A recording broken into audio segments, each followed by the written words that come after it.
Coming up next on this edition of In the City. Murfreesboro resident and World War II veteran Bill Allen gets recognized on D-Day. Also, Murfreesboro teens get hands-on firefighting experience. Plus, the Planning Commission and City Council hold a joint meeting to discuss design features. And the annual Juneteenth event brings the community together to celebrate Freedom Day.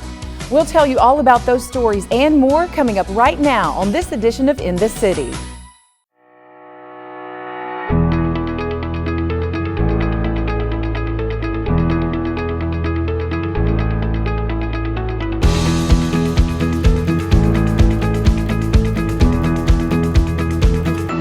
Welcome to another edition of In the City, your source for what's happening right here in the city of Murfreesboro. I'm Michael Linn White.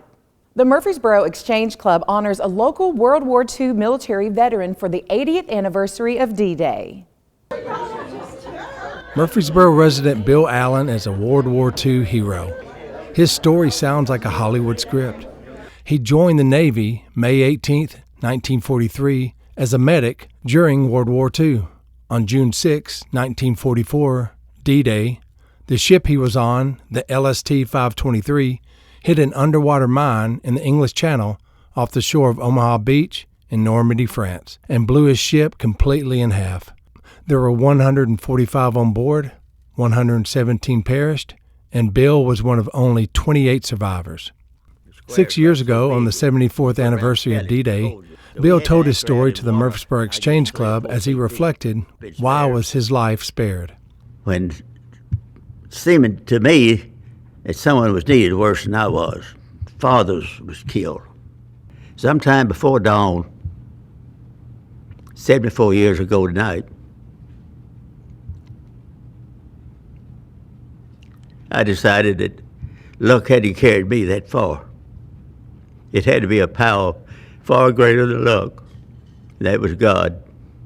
2 weeks after Bill's 99th birthday, a day before the 80th anniversary of D-Day, the Exchange Club gathered to honor this hero. Bill is a true friend and a loyal patriot, Bill. He has a servant heart. That's a teaching of Jesus. He came to serve and not to be served, and Bill is a servant. Mayor McFarland was there to read a proclamation from the Murfreesboro City Council. Whereas he returned to Murfreesboro to work for Woodfin Funeral Home and Murfreesboro Electric, marrying his lifelong wife Idale in 1955 and raising 2 daughters and enjoying their grandchildren.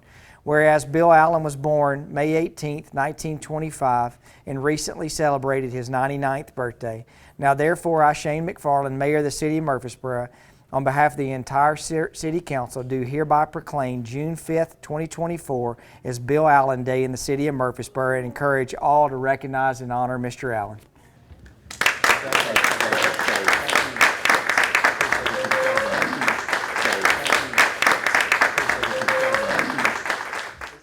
You don't know how much it means to me, but I got one request.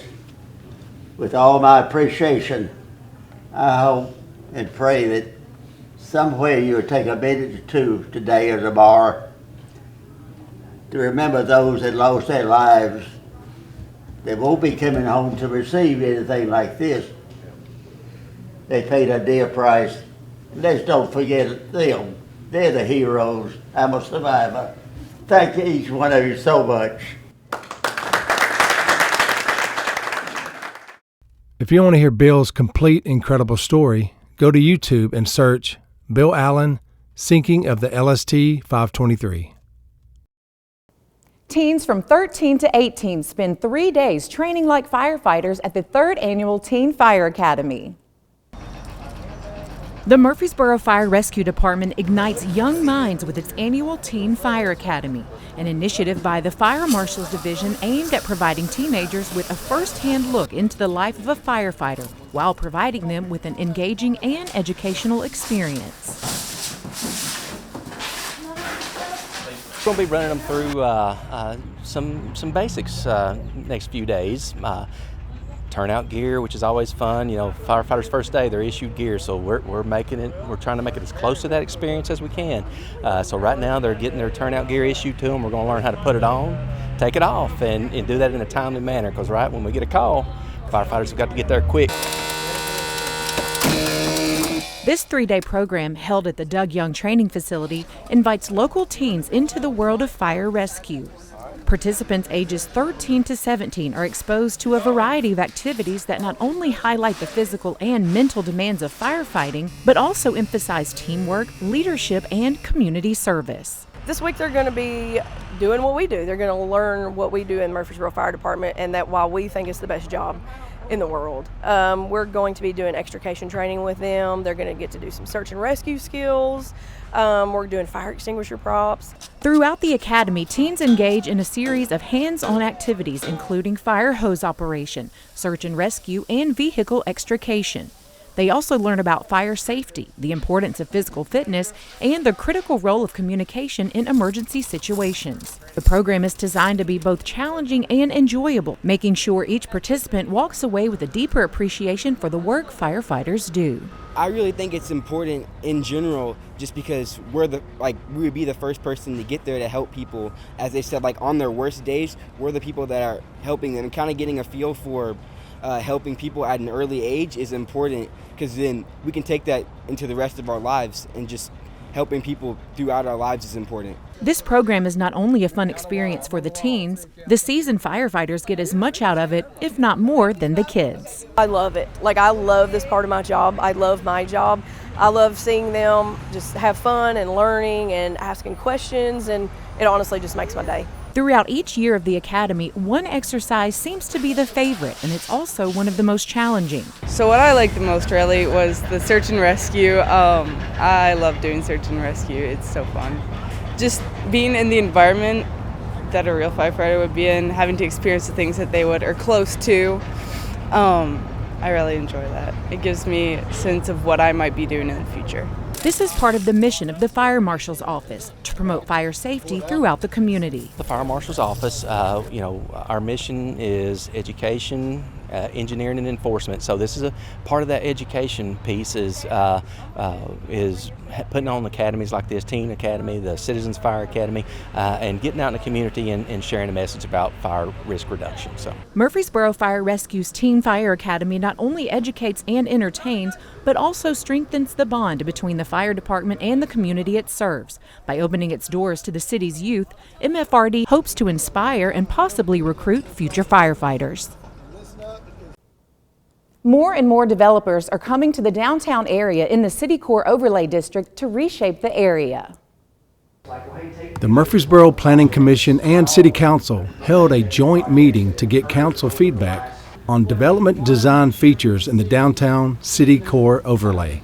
The City Core Overlay District is set up to promote compatible growth and reinvestment in the downtown area. New development patterns will help shape what the downtown area will look like, and also give clear guidance to developers. We're here to determine if the policy and the direction of development is in need of modification. Today, we're purposely and specifically looking at density, setbacks, building height, parking, site layout, lot coverage, buffers, amenities. We identified these based on feedback that we get from council, feedback that we're hearing from developers in those areas that we're bumping up against. The boundaries of the City Core Overlay were presented. So for those of you who may not be familiar with our CCO, and it basically includes those areas that are bounded by the railroad tracks, Memorial, Clark, misses a little sections and jumps over to Middle Tennessee, back over to Martin Luther King, and back up by our Discovery Center. A bus tour was conducted for city departments and planning commission to view 4 downtown projects that are different, so they could be compared and see which design standards the council likes. Those projects that we thought would be of best discussion purposes, the Maple Keys townhomes and Rowan Bilbro are kind of the furthest away from our downtown. East Vine Villas, which is a little bit closer towards our downtown, and then Manny Station is the closest within 2 blocks of that downtown. So the first one is Maple Key Townhome, 2 duplex type units side by side that have a 8-foot setback along North Maple, and then along Loki Street have a 15-foot setback. Additionally, it's a 38-foot tall building when you get to the tallest point, and it is 3 stories. Folks did like the amount of parking. Amenities they thought were a little bit lacking. It's 4 units, 2 dwellings. We're looking at the East Vine Villas project. It's a 3-plex building in the front with all their garages in the rear and a 3-plex building in the back. All of the parking is provided in 2-car garages with 2 surface spaces for every unit. The amenities included a dog park, a small pergola, and a 35-foot rear yard setback. The highest point on this particular building project is 30 feet. The next one is Row on Bilbro. The frontage along Bilbro Street is at 8 feet, and the setback on State Street is at 8 feet. And from a height standpoint, 31 feet in height, but it is only a 2-story product. And as far as amenities, all have their own rooftop open space, but this section has a pergola, fire feature, and some benches. And then the last project, Manny Station, which is a 3-story product with commercial on the ground floor. The setback line is at 0 here along the front, 45 in the back. Planner Joel Aguilera got feedback from the council on what they liked and didn't like. In the future, additional research will be conducted by the planning department and presented to the city council. Please call the roll. Juneteenth is the oldest African American holiday in the U.S., and the community came out to celebrate in a big way at the annual Juneteenth celebration. This year's Juneteenth celebration was a hit as thousands of people came out to celebrate Freedom Day.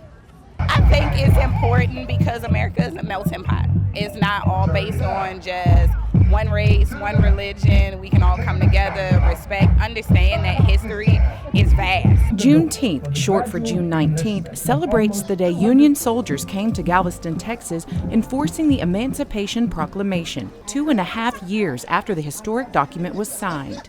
Although many enslaved people knew about the proclamation, it wasn't enforced widely until then. In order for us to be able to respect each other more and love our history and our past, is to be able to all come together and celebrate all of the varieties of cultures and things of that nature. At this year's event, there's something for everyone. A kids area, bands playing, DJ and dancing, food trucks, vendors, and more. It's a great way to get out in the community and celebrate. Juneteenth is the longest running African American holiday in the U.S. and is now a federal holiday. Construction on the new transit center is moving along nicely. The last update we brought to you was in March 2024, and a noticeable progression has taken place. Murfreesboro's new transit center is being constructed on 2.89 acres at the corner of New Salem Highway and Bridge Avenue. Groundbreaking took place in October of 2023. You know, the Rover bus system started a long time ago. I think when I first got on council, and we went through a naming procedure to get the green buses, and we've transitioned literally our transit center into a more comprehensive program, and that culminates today in the kicking off of 3 buildings estimated at $17 million, and ultimately with the goal of continuing to provide a vital service inside our city to making sure that we get people around from place to place with our transit system. 3 buildings are being constructed: a 10,000 square foot administration building, 2,800 square foot passenger pavilion, and 3,200 square foot bus maintenance building. Going into the 8th month of construction, progress is moving along nicely. Here's the difference from February 2024 to June 2024. The buildings are clearly taking shape. We talk with the construction company that's doing the work. We're a local company out of Franklin, Tennessee. Been around since 1913. Been doing a lot of work around Middle Tennessee and in Nashville and Murfreesboro.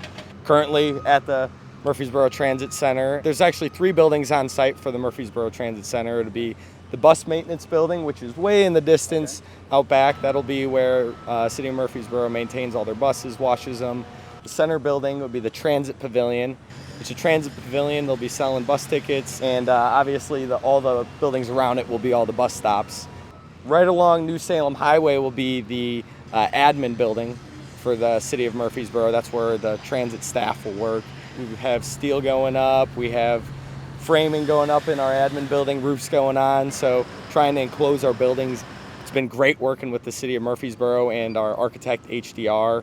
Very wet season this year, but we've been able to work with the weather and still on schedule. Hopefully we'll be able to see this project come together early next year. Parks and Recreation is conducting a survey counting all the birds that live and migrate through our parks in Murfreesboro.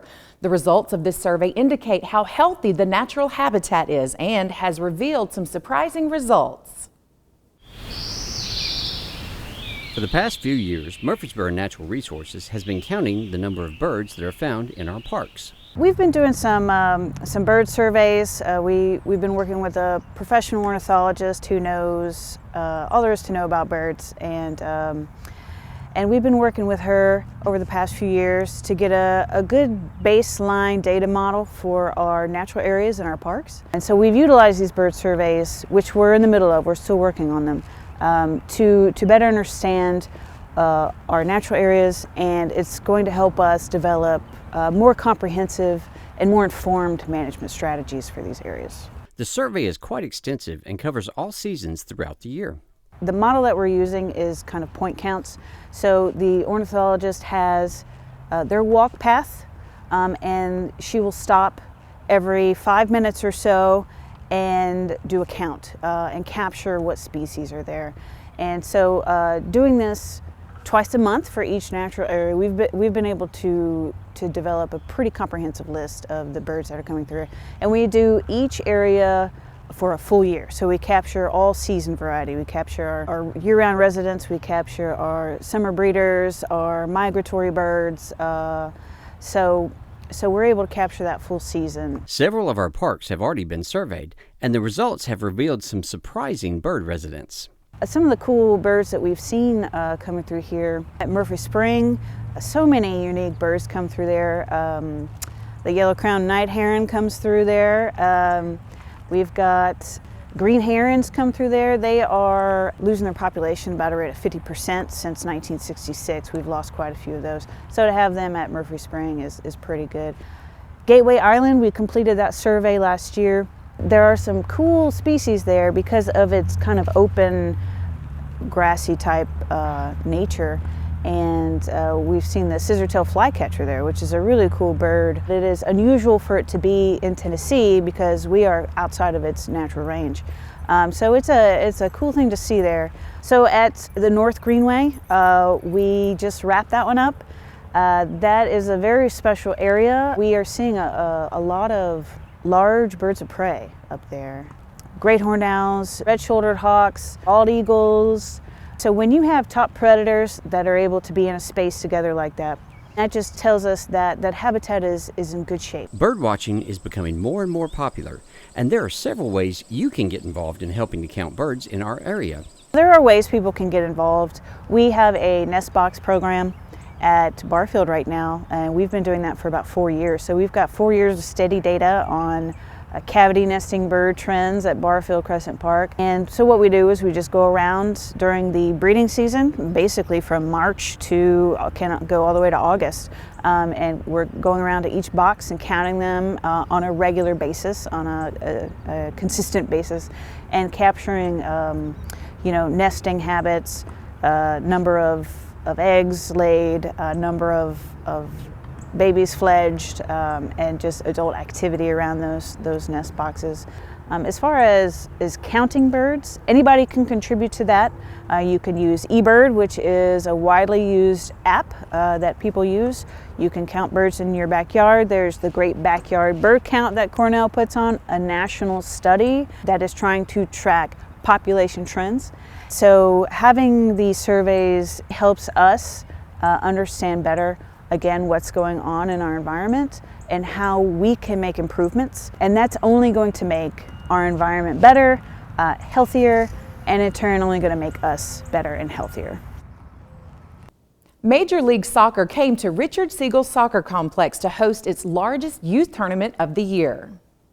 An estimated 30,000 of total attendance came out for the 8-day Major League Soccer Next Cup at Richard Siegel Soccer Complex.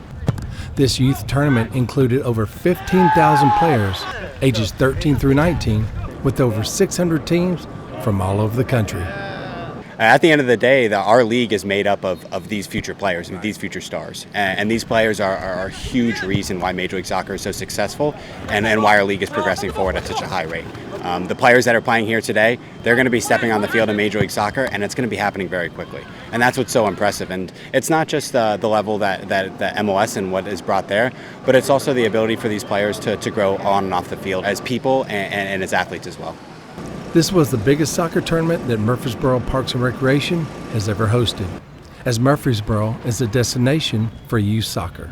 Our event staff and our executive team do a great job of trying to maximize and optimize the tournaments that we play. They came to Murfreesboro and they came to Nashville and they looked at the facility and they thought that it was a really good fit, and they were proven correct. At Richard Siegel, it's been unbelievable. The people here, the hospitality, the fields, the events, as you can hear in the crowd behind me, it's been incredible, and everyone's been really supportive of it. You know, when we first started this project in 2019, we really conceptualized what we wanted this to be at Siegel, is we wanted this to be a destination for soccer development. And so over the past couple years since we've opened this facility, it's become that. You know, to get an event like the MLS Next Cup coming to town with thousands and thousands of people every day, we're really happy, we're really proud of the work that's been done. We pride ourselves in Parks and Recreation on really focusing on customer service, and I think that extends to even groups like MLS when they come in and want to host an event, and where people come to Murfreesboro, they stay in our hotels, they eat at our restaurants, and they shop. It's something I'm really proud of. This event also hosted a showcase where players that didn't make the tournament could come out to show off their soccer skills. The opportunity for a player to compete and showcase in 3 games and show their skills, and they may play really well in 2 of them, and that may be the launching point of their career and their life, and that's really special and important to us. There's going to be MLS players that come out of this, but so many of these players are going to have opportunities to go to college, get an education, and potentially take that step to the professional league as well. Once each age group had the remaining 2 teams for the championship, they got the special treat to play at Geodis Park in Nashville.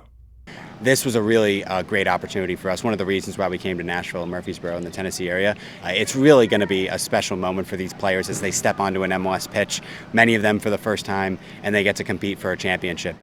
The people we have just take so much pride and work really hard to make that facility as clean and safe and fun as possible, and we see the reward of their hard work. We've been really, really thrilled with Murfreesboro, and we've been really thrilled with the event staff and so forth. And I know those conversations are still ongoing for next year, but we're really excited by what we've been able to put on here, and we're really grateful. For the first time, the city of Murfreesboro and the town of Smyrna teamed up for Boat Day, this year held at Jefferson Springs Recreation Area. Outdoor Murfreesboro and Murfreesboro Parks and Rec teamed up with Smyrna Parks and Rec to make this year's Boat Day a success. This year we have decided to team up with Murfreesboro as well, so it's a 2-city venture. We also have Stones River Watershed Association, Middle Tennessee Outdoor Pursuits with MTSU, and many other groups out here participating, including some federal groups. The Stones River, where it's usually held in Murfreesboro, can sometimes be tricky with water levels. So this year it was held at Jefferson Springs Recreation Area, and this partnership gives residents of both places a great place to come out and enjoy our natural resources. Anybody that knows that area, it's feast or famine with the river. So flood stages we've canceled, we've had to cancel for too low, so it's just not very consistent. And Smyrna has done a great job in really making this event big and happening, and so we're really happy to be able to jump in and collaborate with them. Boat Day is of course fun, but it's also to learn about water safety, water quality, and how to take care of our environment. A few gentlemen we spoke to even have a plan for next year as they continue to learn how to kayak. We fell like 20 times, so like next year we're gonna get right. Okay. No falling over next year. We're going for 40. Oh. 40 falls? Yeah, we're not falling over next year. These guys also shared with us why they've been coming to Boat Day for years. Oh, we get to go out, we get to be ourselves, and we get to show our personalities off. Get to meet new people and make new friends. It's great bonding for everybody. The environment is just great. It's like just everything just Boat Day is a completely free event and has been happening for over 15 years. If you missed this year, make sure to follow Murfreesboro Parks and Rec on social media so you won't miss out on all the fun. We are excited that we have partnered with PAWS of Rutherford County to bring you the Pet of the Month. Say hello to Jasper. This excitable 4-year-old German Shepherd mix is very friendly and absolutely bursting with energy. He really didn't want to sit still for this photo shoot, instead preferring to sprint all over the yard playing with any toys he could find. If you have a home with space for him to run, this 68-pound boy will no doubt be a loyal companion. Jasper is neutered, vaccinated, and heartworm negative. For more information about Jasper or any other dogs and cats available for adoption, contact PAWS at 615-898-7740 or email them at paws@rutherfordcountytn.gov.